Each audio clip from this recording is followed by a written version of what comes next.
Hey everyone, and welcome to our second webinar in the How to Succeed at IELTS webinar series.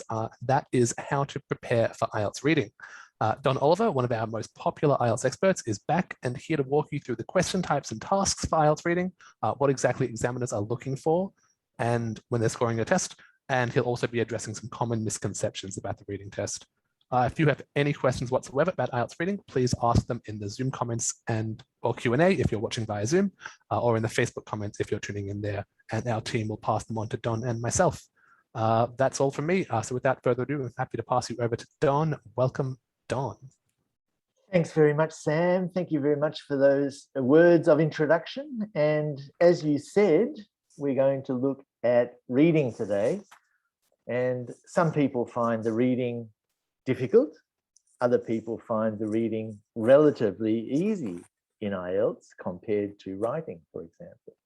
But wherever you are, there are some tips, some strategies that can help you improve your score in IELTS reading. We're going to look at different examples of IELTS reading.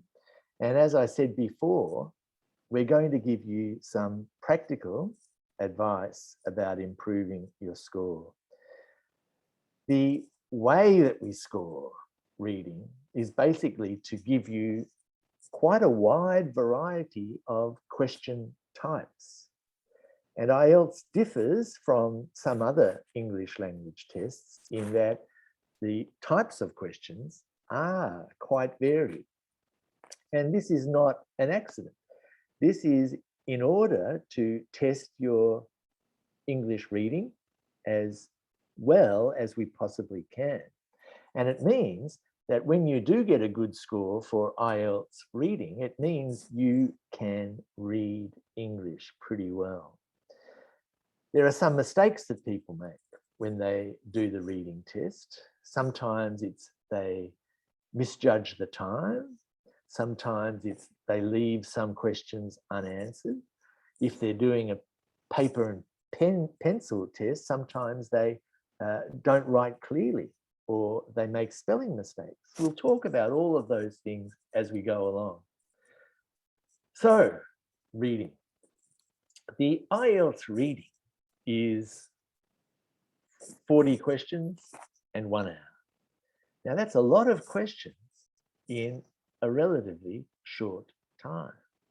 The other important thing about reading is that it's different if you're doing the academic version of the IELTS test compared to the general training version of the IELTS test. So the academic reading is more academic. There are 3 passages of about 900 words each in the academic. And that sort of reading is about 1 page of a serious English language news magazine or popular science magazine. If you're reading things like that, then you are reading good examples of an academic reading text. In fact, the people who design the academic reading read things like the Guardian newspaper, New Scientist magazine. They look at not very academic, but semi-academic texts, and that's how they produce the passages for academic reading.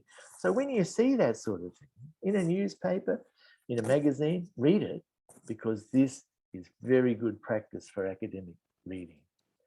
The general training reading is about the same number of words, but instead of having 3 passages of 900 words, you might have about 6 different passages, texts, and only one of them will be a long one.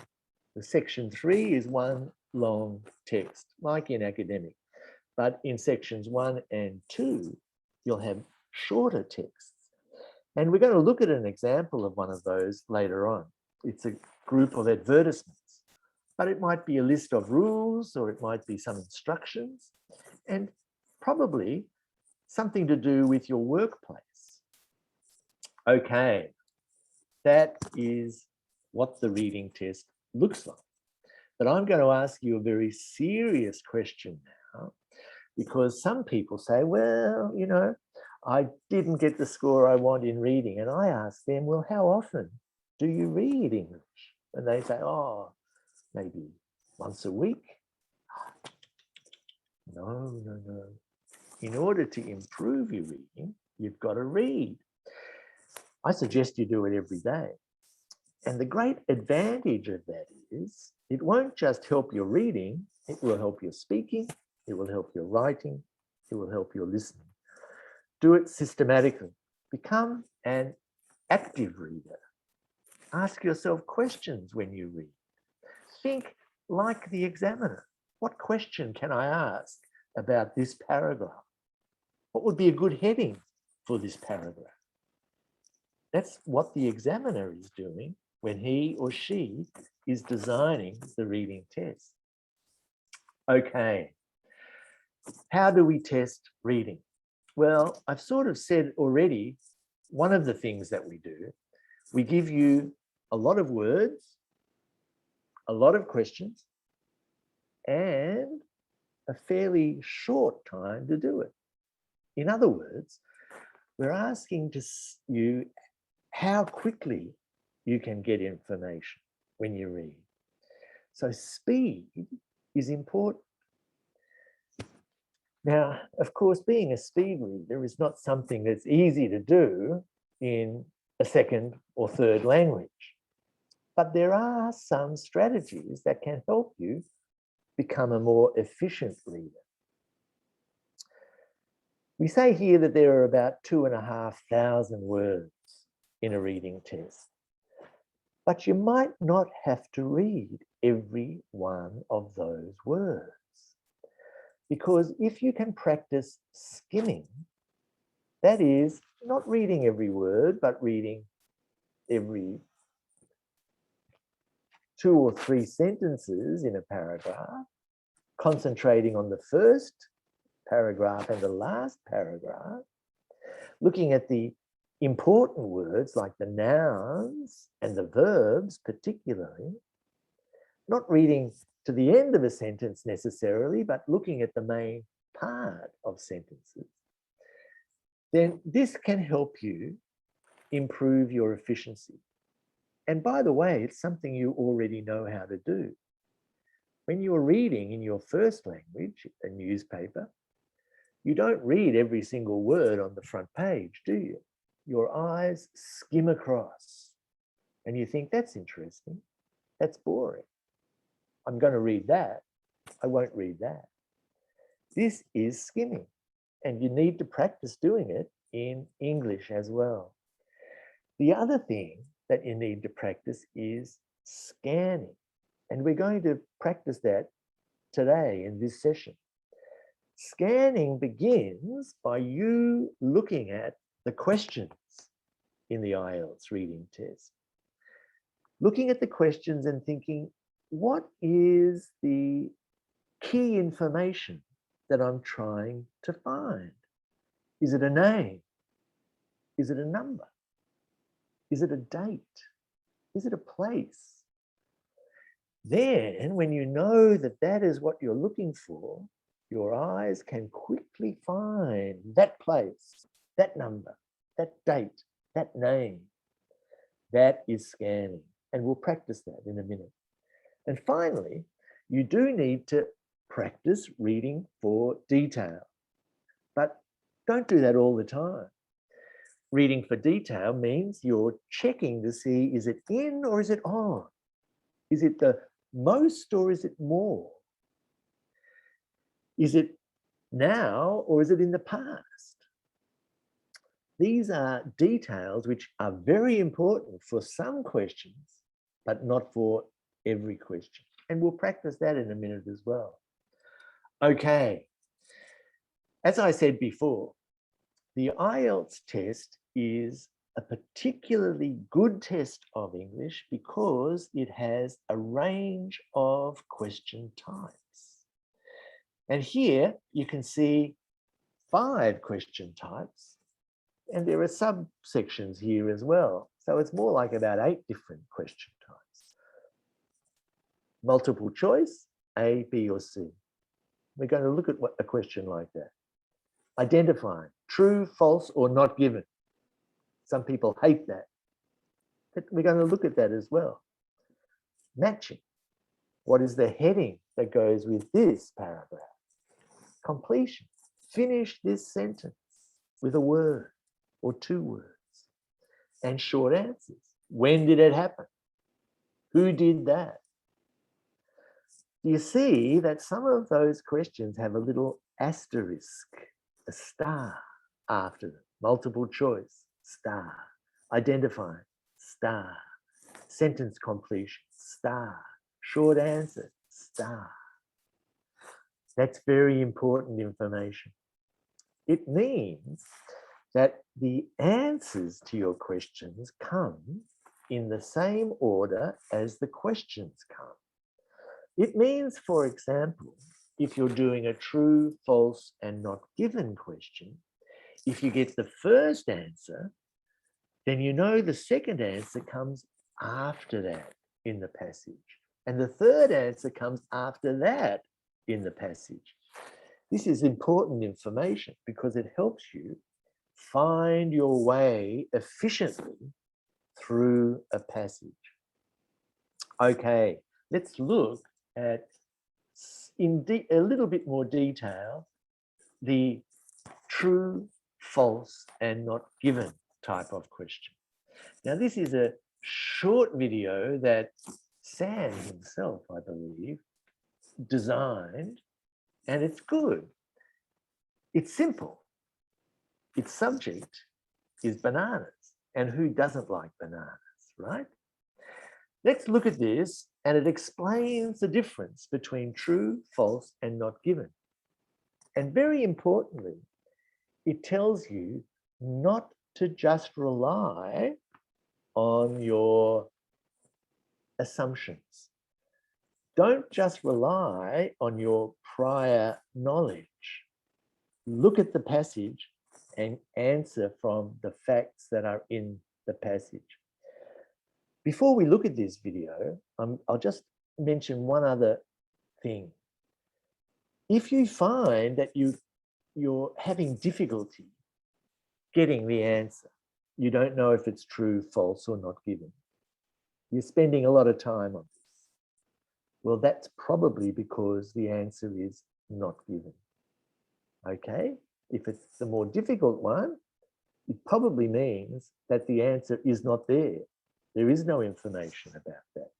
And the other tip I'll give you is, in a set of these true, false, and not given questions, it's unlikely that the first question will be not given, because we don't want you wasting too much time on that first question.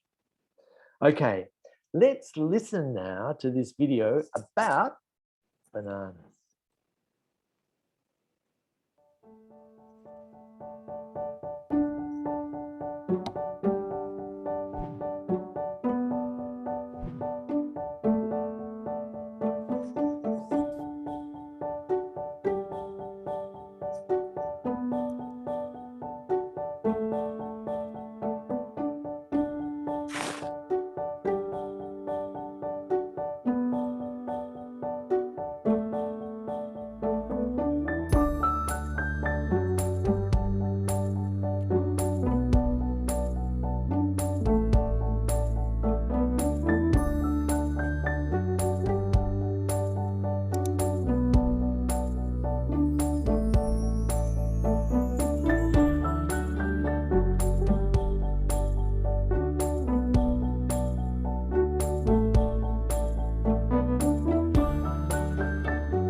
That was nice, wasn't it?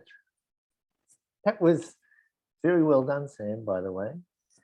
That was a very simple example of looking at the information only in the passage and not assuming just because something is more expensive that it's necessarily better.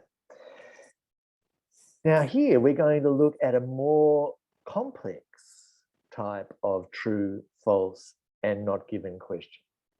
And this one is much more similar to a real passage in an IELTS reading test.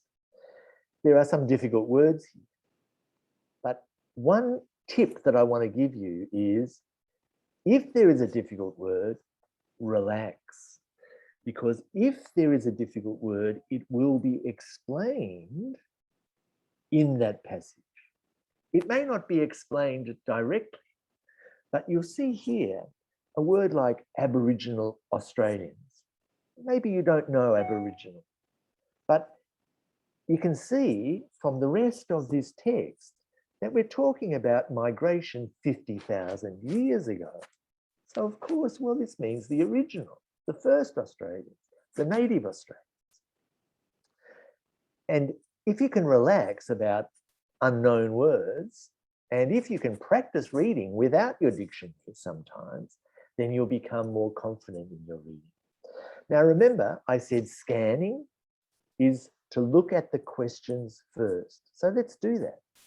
The first question, is it true, false, or not given? Aboriginal Australians are descended from the inhabitants of Africa. What we have to do is decide what is the key word here. Where are the key words? Well, I think the key word there is Africa. If I find that word, then that will help me get the answer. And the other key word is descended from. Another word like ancestors or came from or originated from. And we see, of course, in the first paragraph that the ancestors of Aboriginal Australians were part of a migration from Africa. So, of course, the answer to this one is true.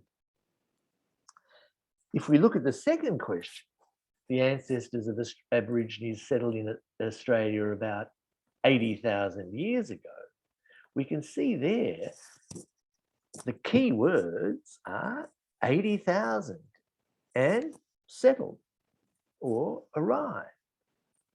Well, we can see in the second paragraph that it was 50,000 years ago. They arrived 50,000 years ago, so that one, of course, is false. And finally, the third question, Aboriginal Australians are the most genetically diverse race in the world. Well, here, what are the key words? The key words, of course, are genetically and diverse, but this other word, most, is a key word. Now, when you think about most, it's difficult to be the most. It's difficult to be the biggest. It's difficult to be the best, the smallest, the greatest.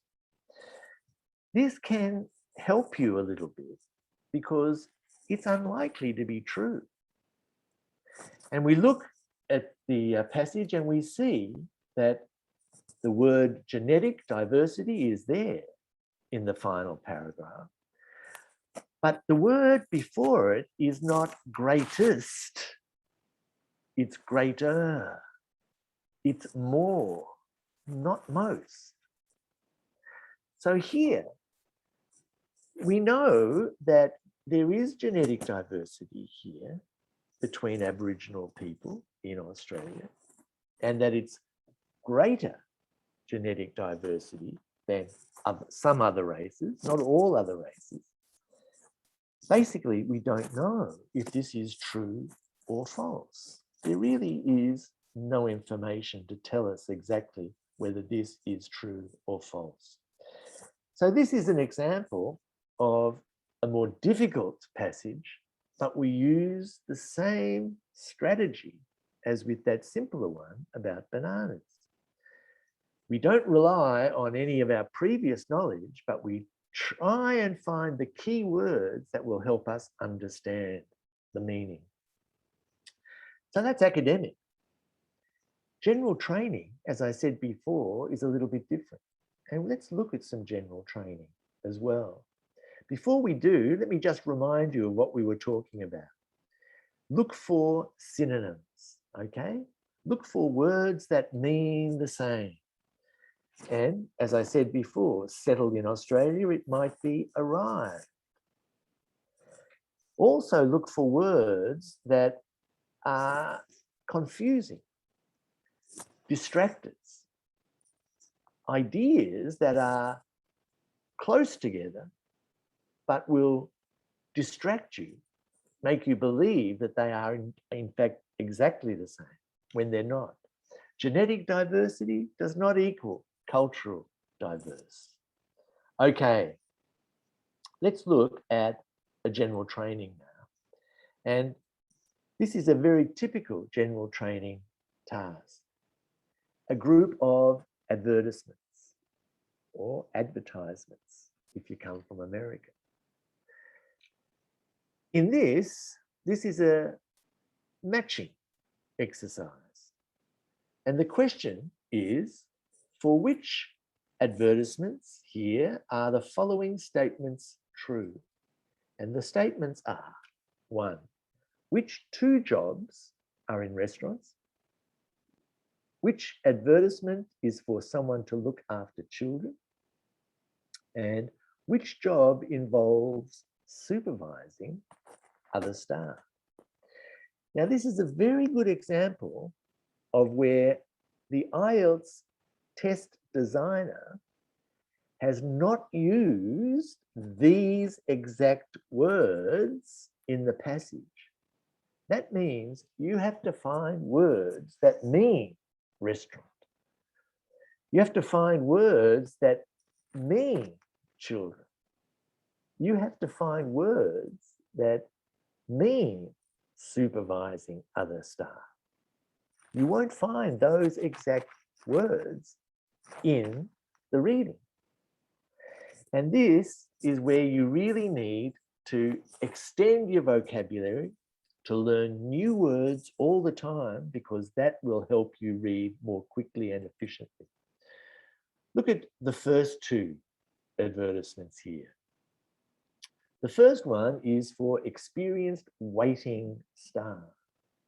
Now, if you've read a lot, if you read English every day, then you know that waiting is working in a restaurant, being a waiter.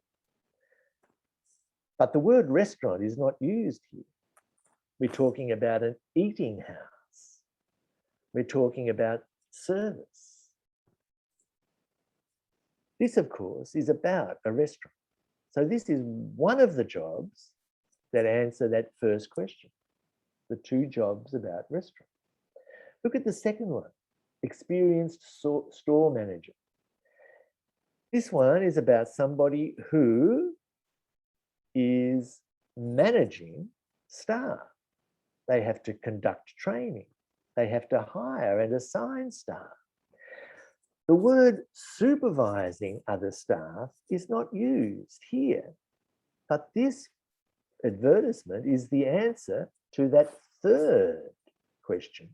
Which job involves supervising other staff? Let's look at the next ad. Data entry or data entry. This is an office job. It's not in a restaurant. It's not managing other staff. And there's nothing about children.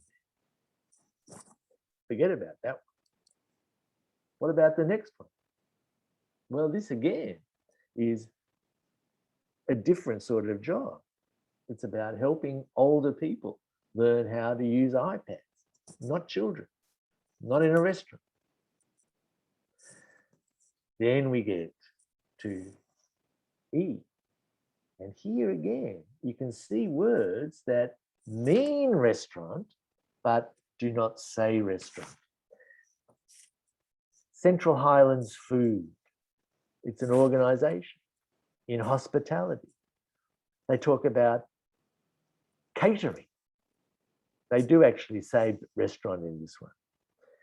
They talk about being able to self-manage with minimal supervision.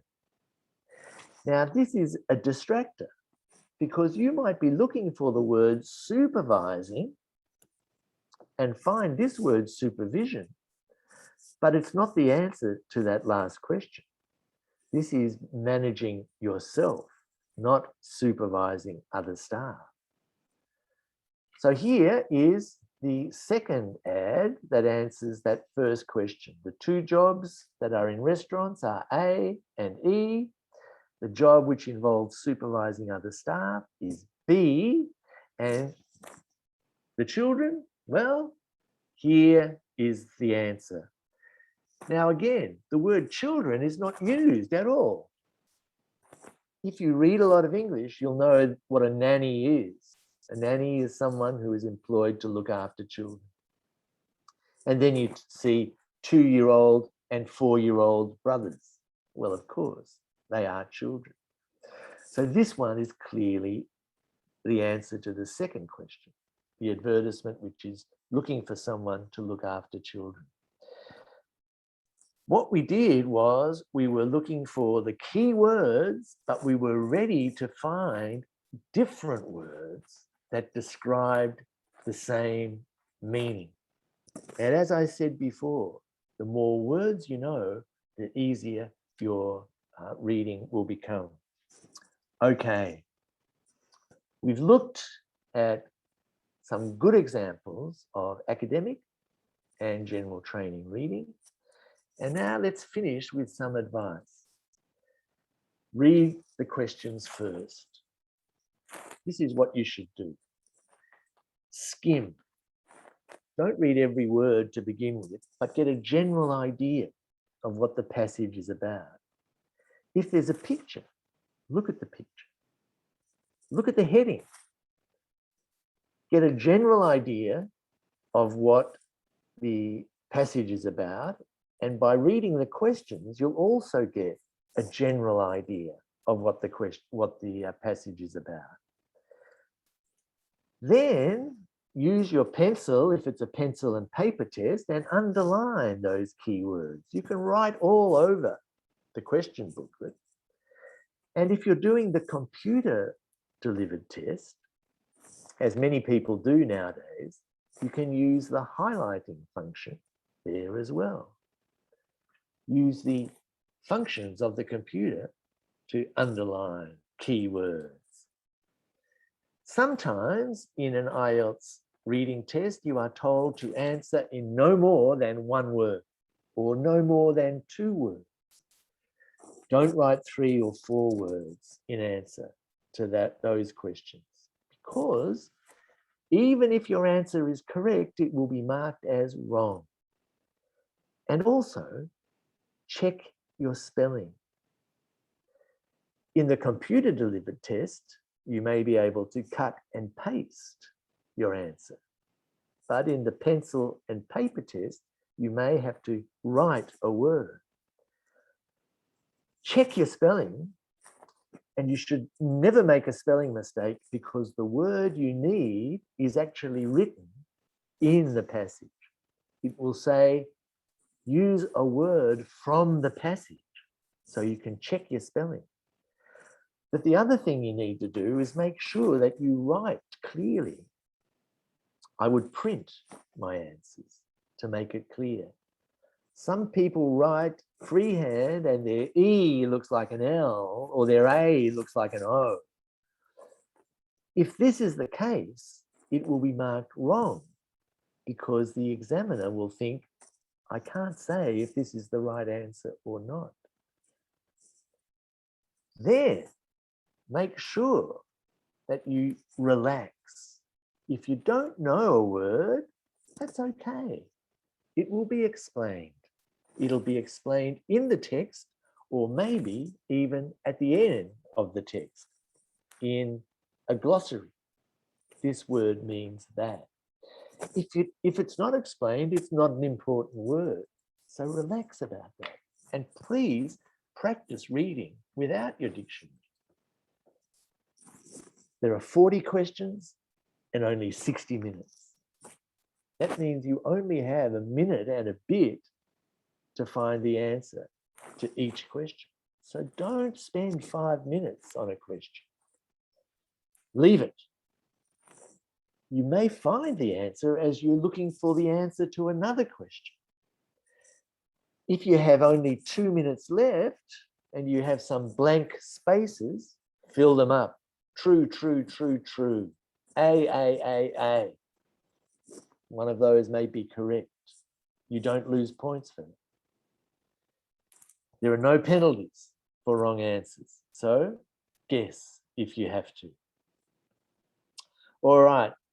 To sum up, you need to read in order to improve your reading. Read actively. Think about questions you could be asked when you read. Make a note of new words and revise them. Sometimes don't make a note of new words. Practice reading without a dictionary. Practice skimming. Practice scanning. Read a variety of texts. Not just what you're studying at university, but read popular magazines. Read English language newspapers. If you're living in a country that has an English language newspaper with local news in it, that's a good place to start. It'll be interesting for you to read that.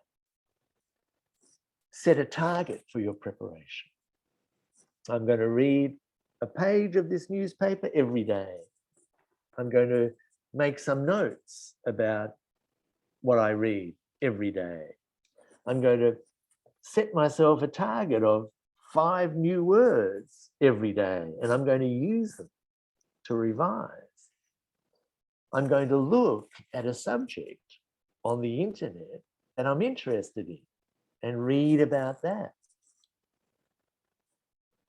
You're going to decide if you're going to do the academic or the general training. And sometimes you have no choice, but sometimes you do. If, for example, you're doing a test for immigration, you can do either academic or general training. And some people may find the academic easier than the general training. So think about that. You know how you'll be scored if you look at our website, and it will tell you that a raw score of about 30 correct answers will give you a band 7. You need more than that for a band 8 or 9. You need fewer than that for a band 6. Go to our website and check that.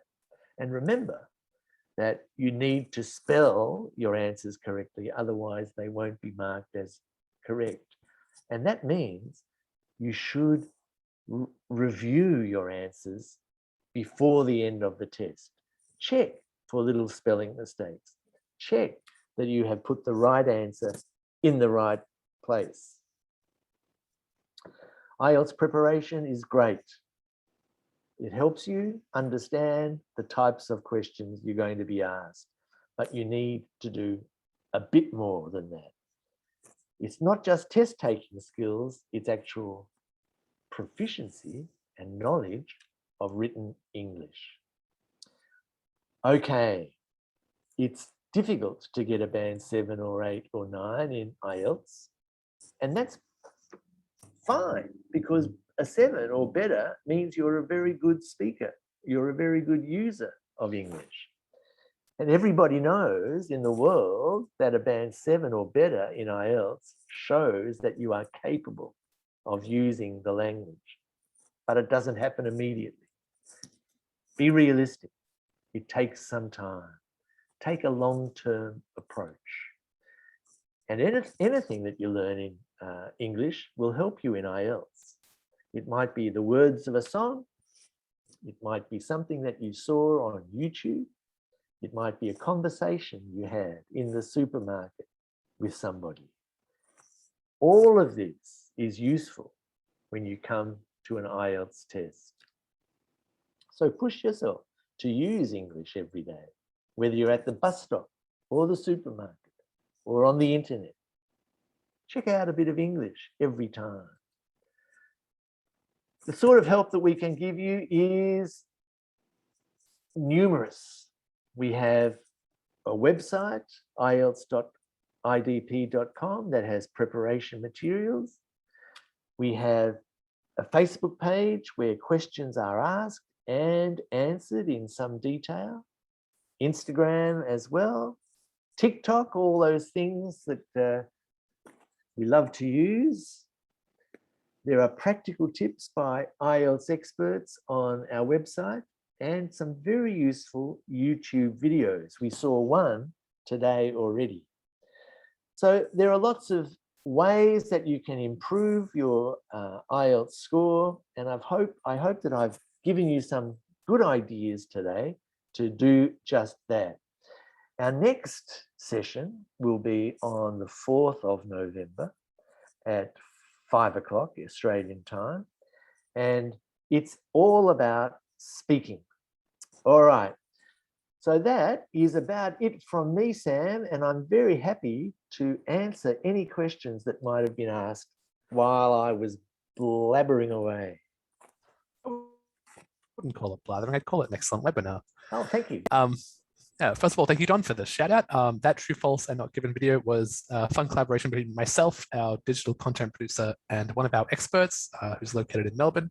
If anyone wants to watch it again, or any really similar content, like animated IELTS study content, it's available on our YouTube channel, IELTS by IDP on YouTube. Just head there, it's a pretty good channel. But yeah, now that we've learned everything about reading, I'm happy to kick off with the questions if you are, Don. Question 1. Are there any magazines in particular that you would recommend reading to improve your English? Yeah, the first thing is work out where you are in terms of your ability. So there's no point in reading rather complex English if you are around about the band 4 or 5 level. If you're at that lower level, then check out simplified English to begin with. And there's plenty of that. You can find it on the internet, the BBC, the ABC, Voice of America, the CBC from Canada, lots of those things. Look for English for second language learners, stories, simple news articles. If you are getting up toward the 6 and 7 mark, then I would recommend you look at some serious newspapers. And one of the best newspapers in the world is The Guardian. And that has I don't get paid by them, by the way, but a lot of people and a lot of examiners read The Guardian. And there's an English, a UK version, there's an American version, there's an Australian version. And the sort of text that you see there is pretty similar in difficulty to what you will find in an academic reading test. I mentioned some others, New Scientist magazine, you can find that online, Time magazine, Newsweek, other magazines online. There's a very, very good resource called The Conversation. Go to The Conversation on your computer, and you will find there that this is an online resource where academics express in simplified terms information about their research. It's for the general public, and it's very similar in difficulty to what you will find in an academic reading test. And finally, if you're in a place like Australia, or if in a place where you find lots of English in society, in the culture, you'll find it in your letterbox. Don't just throw it away.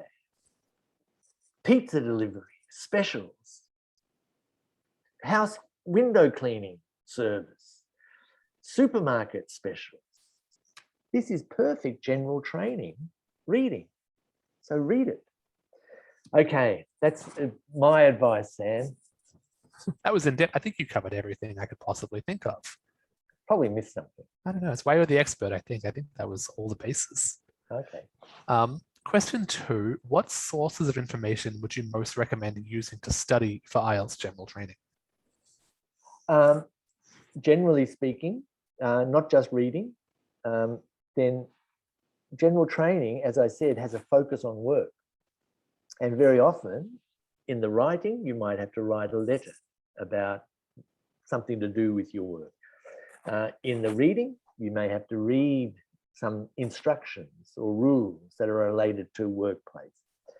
So think about that, but also with the general training, also realize that it's exactly the same as the academic in two important respects. The listening is exactly the same. So any advice about general training listening is exactly the same as for academic, and that is listen to lots of different English accents, Australian, New Zealand, American, on different subjects, everyday conversation or more academic subjects. With the speaking, the same advice for academic as for general training. Think about what you like, what you do, what you wear, what you eat in the first part of the speaking, and think about bigger issues like economics or the environment or education for the third part of the speaking. And those topics too, you'll be writing about in your academic and general training task 2 as well. So that's my advice about general training, and it equally applies to some parts of the academic. Excellent. I think that was very general training advice. So amazing work. Question 3. This is a kind of interesting question. I am occasionally confused by true, false, or not given. Sometimes I feel there is a double meaning. I know the rules of this section, but can sometimes kind of be confused by information that appears unclear or that can contradict itself. Do you have any advice for dealing with this? Yes. These tests are designed not to be contradictory. And they are tested with real test takers. And if there is some confusion, they won't be used, or they will be made clearer. So the contradictions should not be there. And if there are ever any contradictions, then appearing contradictions, it's probably down to your reading skill. So be confident that the reading has actually been trialed and there should be no confusion. Basically, is this true? Then the passage will say it is true. It will say that these bananas are more expensive, or these bananas are a better quality. But remember, they will be saying this in terms that are different to the question. So the question might be, is this fish found far from the shore? The passage will say this fish is found in deep water. You have to understand that these two things are synonymous. They mean the same. And in order to really understand that, you need to know more and more words and think in terms of synonyms. You can become an active reader and ask yourself, how can I express this in a different way? Because that is exactly what the examiner is doing. The person who writes the reading test is doing exactly that. How can I express this meaning in a slightly different way? False, it's the opposite of what the question says, and not given, no information. As I said before, if you're finding it hard to decide if it's true or false, it's probably not given. Okay? Okay, that's really good advice, Don. Thank you. I think you covered everything again. Question 4, is there any negative marking in IELTS reading? No, you don't lose marks. If you have 25 correct answers, and 15 incorrect answers, your score is 25. So don't worry about that. And that's why I suggested that you guess.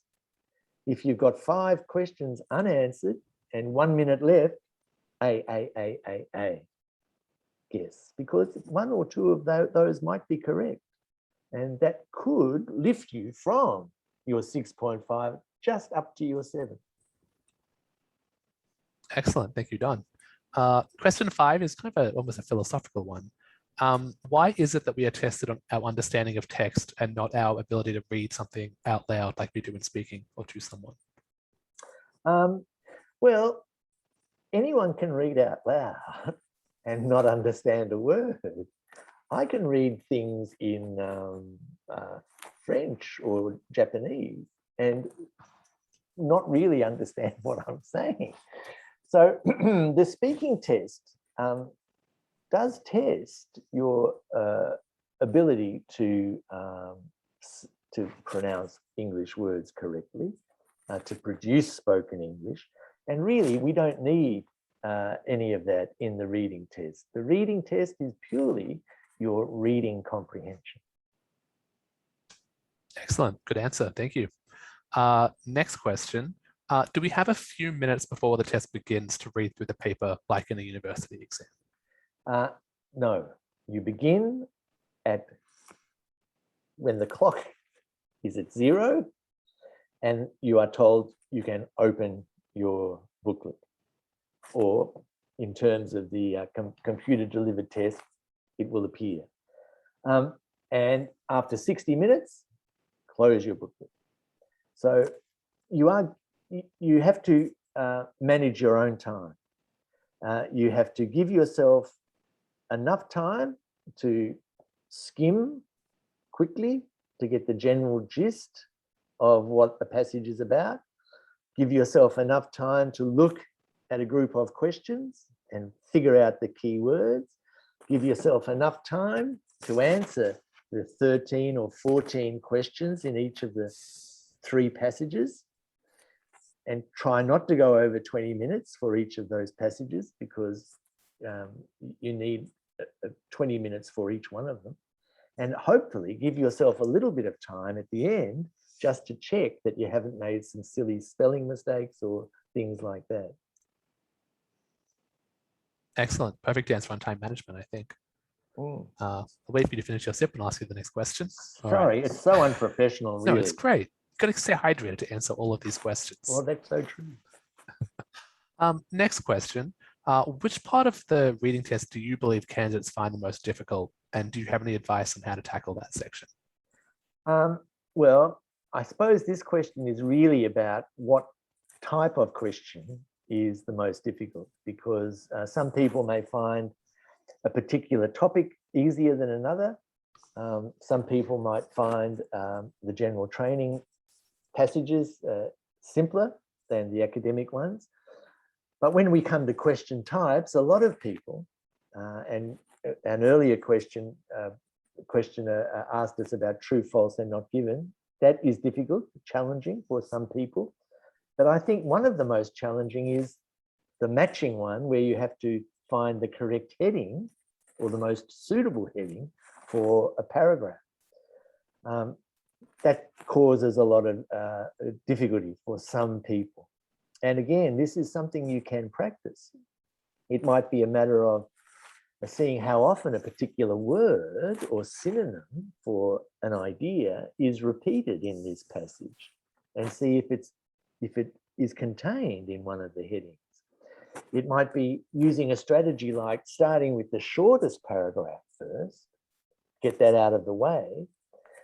It might be being willing to change your headings when you realize that, in fact, this one is more suitable than the one you thought earlier on. And as I said before, practice becoming the examiner. What heading will I give to this paragraph? Now, if you can practice doing that as you read, then maybe you can, well, one day you might actually become an IELTS examiner, but it will give you an insight, Sam, into the mind of the person who is setting the test. Interesting. I've always wondered if I could be an IELTS examiner. I think my sister could. She teaches in Japan. I think she'd Oh, make a good really? IELTS examiner. I don't know if I would though, but I think maybe one day we'll see. Who knows? Yeah. And if you want to, come to me Good advice. and I'll give you some advice. Thank you.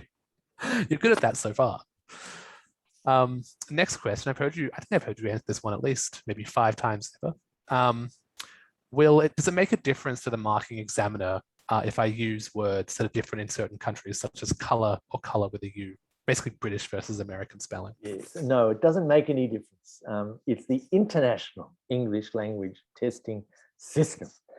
And as I've said before, in a place like Australia, you will find native speakers of English who sometimes mix American spellings with British spelling. Sometimes they will say realize with a Z. Sometimes they will say color with a U or without a U. It doesn't really matter.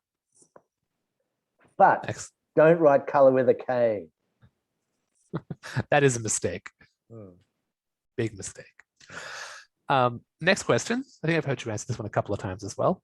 I achieved 8.0 in my IELTS reading, but how would you say I could improve it to 9.0? Well, 8 is pretty darn good. That means you only made about 3 mistakes, 3 or 4 mistakes. I say 3 or 4 because it does change from test to test, but the difficulty is the same. Well, it could be that you have a particular type of question which causes difficulty. It could be that you made a silly spelling mistake somewhere. It could be that you answered with 2 words when it said only answer with 1 word.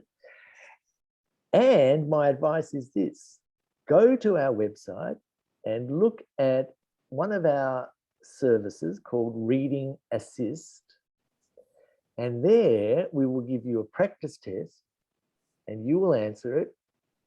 And we will look at your mark sheet and we'll tell you what sort of question you might be having difficulty with, and if you are actually making any of those small errors that I suggested. Okay, Reading Assist. Yeah, I can attest. Reading Assist is a really good system. Great for feedback. I believe this is the last question on my list. This is the last question for the night. I find the multiple choice question section of academic reading the most difficult.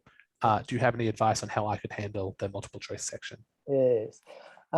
Multiple choice, is it A, B, or C?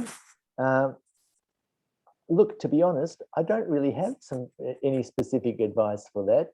It's one of those questions probably where you need to read for detail. And once you have looked at the proposition, the statement, the cause of this was, the cause of such and such was A, this thing, B, this thing, or C, that thing. You're looking for keywords again, as we did before with the true, false, and not given. We're looking for cause and the thing that was caused. When you find that in the passage, you know that you're thereabouts for the right answer. Then it's just a matter of reading for detail. Was it caused by that? Or was it perhaps caused by that? Or wasn't it caused by that, etc.? Looking at that in detail and then matching the multiple choice answer that is most suitable. Not a very good answer, Sam, but I really can't think of any. What you could do is you could Google that. Say, okay, I need some advice with multiple choice questions. And I'm sure some person much smarter than I has written down some very good advice. So try that. I think you're one of the smartest around, Don. I think that was still a pretty good answer about multiple choice. Well, I try. Well, thank you, Bab. As I said, that was the last question for tonight. Again, thank you, Don, so much for joining us, as always, to share your knowledge. It's always an absolute pleasure. Thanks, Sam. It's lovely talking to you too, and everybody. thank Thanks you. for coming. Yeah, thank you. Yeah, thanks to everyone who's tuned in and has been with us tonight. And thank you to our hardworking team behind the scenes who makes this whole webinar run.